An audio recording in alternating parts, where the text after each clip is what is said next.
Today I want to talk to you a little bit about why I started a YouTube channel. Recently I hit 5,000 subscribers, which is a relatively small milestone for a YouTube channel, but a good time for me to reflect on how it's going and maybe set some goals for the future. I started the channel in December 2020. It was a lockdown project. I was living alone at the time and I had 24 hours a day to think and talk to myself in the mirror. So I had no particular goal with it other than to share a little bit about what I thought might be useful to other people. But since then, it's really become my main creative outlet, and it's led me down so many other interesting avenues. Part of it was to satisfy my enjoyment of playing with technology. I've always enjoyed taking pictures and playing around with cameras. I had a decent one already as I'd got really into macro photography and following insects around the garden. So I thought, why not see what else I could do with it? There was a big learning curve with the whole process. Writing coherent scripts, getting comfortable with talking to the camera, lighting, recording sound. I learned how to edit video from scratch. Not that I've got very advanced with it, but it's been fun to learn the basics. Also, having the confidence to post my thoughts online, which is, not easy. Then the deeper you go, you realize that there's a real science to making videos that people actually click on and watch. And I certainly haven't mastered that yet. I make these videos for other people, but I want to enjoy doing it too. And it's very easy to get overwhelmed by all the things you could do. But I feel like I've found a good balance now, and I just keep trying to improve a little bit each time. It's also been really useful in getting me to develop a writing habit. Writing is so useful for clarifying what I think about things. If I have an idea of something that I want to teach to somebody else, I write it down. Then I can clearly see if it makes sense, or if it needs some elaboration, or I need to do a little bit more research. Teaching other people is an incredible way to learn.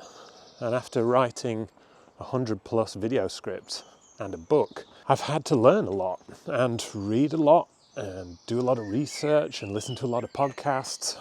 It's been a great learning experience for me.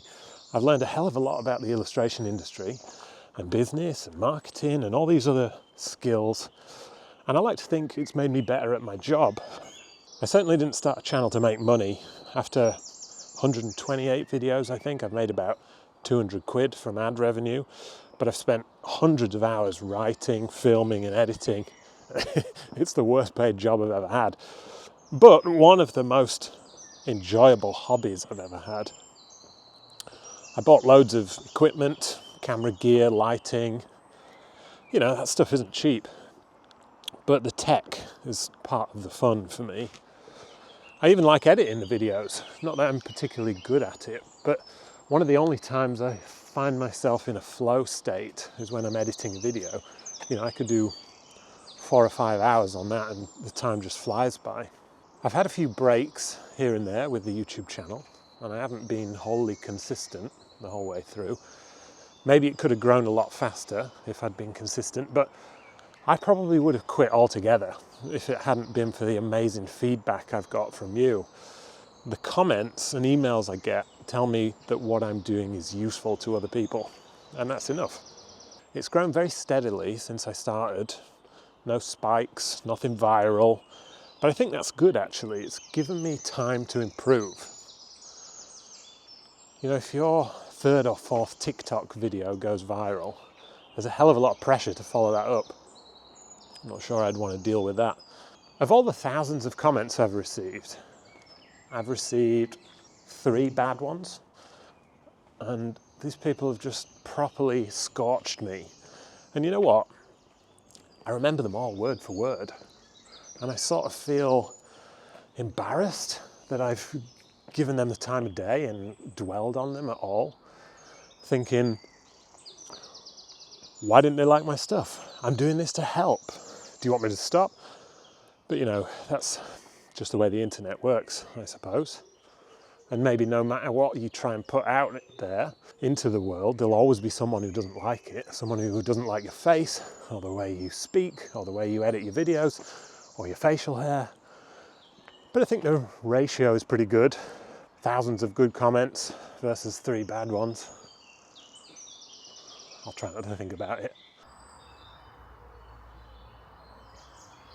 Occasionally I'll get really specific comments or emails to say, hey, I tried this thing that you recommended and it worked. I got my first client, or I negotiated a better fee. And I think, yeah, good. It was all worth it.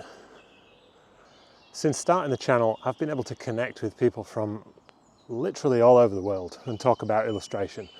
I've made some really good friends, and I've been able to have conversations with people whose lives are totally different from mine, but we're united in our love of illustration.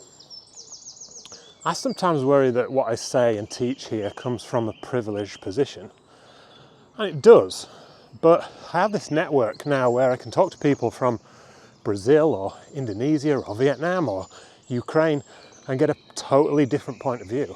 That is a real privilege. I know from first-hand experience how difficult it is to launch a freelance illustration career. You can be incredible at the creative part, but if you don't know the basics of how to set up and run a freelance business, you feel lost. I felt lost, and ultimately I quit trying to be an illustrator. There wasn't much information around on the business part when I was starting out, or if there was, I couldn't find it. So once I gained some of that knowledge, I felt a responsibility to share it, so other new illustrators could have what they needed to start their career. I don't believe in gatekeeping knowledge. If you have knowledge or ideas that can be useful to somebody else, why wouldn't you share it? Thankfully, there are a lot more resources for illustrators now and other people sharing their experiences and what they know, and that improves the whole illustration industry. I've been an agent for 9 years now and a sort of failed illustrator for 2 years before that. That's why my videos are useful. I can see how all these great professionals are working now, but I also remember what it's like to be starting out. 9 years is not a long time in the grand scheme of things. There are agents still very active now who've been doing the job for 30, 40 or 50 years. They have far more experience than I do, but they're not the best people to teach when it comes to new artists. An agent or an illustrator that's been in the game for 40 years will have plenty of valuable things to say, no doubt about that. But I can remember very clearly what it was like to be a new illustrator, because it's not that long ago. With the best will in the world, if they've been in the industry for decades, the way they started their career is wildly different from how it should be done today. A new artist doesn't need to learn from a grandmaster. When Jackie Chan went to learn Drunken Fist from the master of the style, he was already really good at Kung Fu. Not sure that's a good reference for most of you, but there are steps on the ladder, and all you need is to learn from a person 1 step ahead, not 10 steps ahead. When I look back at my old videos, I can see the progression of my skills improving in one way or another, whether that's being comfortable on camera, editing, facial hair choices, my lighting setup. I'm certainly no pro, but I can see how much I've improved over the years. And do you know what? As much as I hate looking back at those old videos because they're really cringe, I feel really proud of what I can do now, and that's going to be the same for illustrators when they look back at their old work from a few years ago. What they thought was good then just doesn't add up to what they can do now. And that shows you're improving, and it's, well, I guess it gives a real sense of satisfaction. There's also a part of me that started the YouTube channel because I have this kind of inner desire to perform a little bit. I'm a massive introvert, and I don't especially like being around big crowds of people. So a YouTube channel is a great way to just put all your creativity into something and express it without having to leave your house. I tried being a stand-up comedian for a while, and that was kind of a bit of a personal challenge to get up on stage and speak. And as an introvert, that's not easy. But I met so many comedians who were equally as awkward and uncomfortable around strangers. And it was a nice, comfortable fit. There were people there who had this desire to perform, and they were overcoming their natural tendency to not be around people and just funneling their creative energy through a microphone into a crowd and getting that laughter back, hopefully. And it's an indescribable feeling, but it's also very, very difficult mentally, physically, and emotionally. Not something I could have kept up for long, I don't think. And I didn't really have a goal with it, you know, I just sort of tried it out, sampled it. But I do like comedy, and I like trying to be funny where I can do it. which actually does make some of the videos I do quite a challenge, because I might write something down or say something to the camera, and then I think I should try and add a joke here, and then 2 months pass and I'm still trying to think of the joke and I haven't posted the video. So I don't want that to be the barrier to me putting out videos. So if something comes naturally, I'll do it, but if not, I'm going to be Mr. Sensible. I'm trying something new with the YouTube channel recently and some of the reels that I make, because I don't want to be tied to my desk all the time. And I realised I can pick up a camera, go outside, walk and talk, and let the ideas flow. When I'm walking, I get my best ideas. That's not to say that the outside videos are unplanned, but it's more of a natural process. I can get out into nature, get some exercise, and record with a little bit less pressure.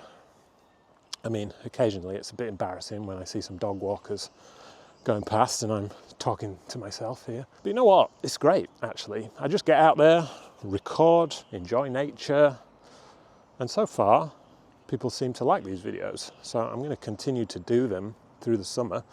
This is for my benefit, really, my mental health and my fitness. So if you like it, that's great. And if you do like these outside videos, let me know in the comments. In October 2023, after taking a break to edit my book, I decided that I'm going to commit to making 1 video a week for YouTube, just to see what happens. I'm about 6 months in now, and do you know what's happened? I've made some great videos. I've written a lot, I've had some great conversations, and I've learned a lot. And the commitment in itself is rewarding. I've had imposter syndrome in so many different areas of my life. Anything new I try, I think, who am I to do this? Now that's probably fair enough if I'm just dipping my toe in and trying things out. That's an appropriate level of confidence for a beginner.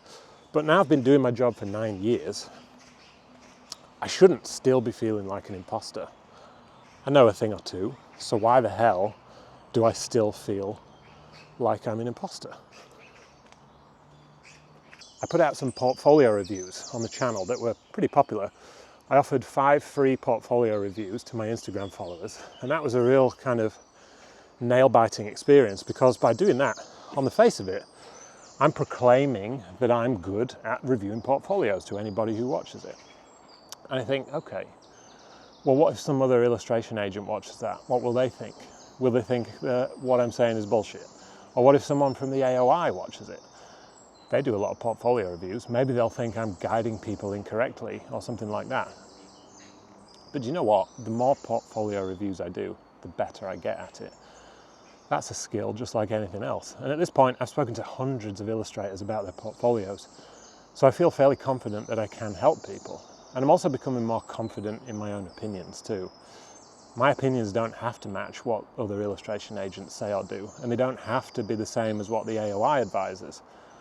I'm not thinking of anything specific, but if I was just saying the same thing as everyone else, then there's really no need for me to say anything at all. Putting those portfolio reviews out online was probably as nerve-wracking for me as it was for the people who bravely shared their portfolio with me. But I think they got a lot out of it, and I certainly did too.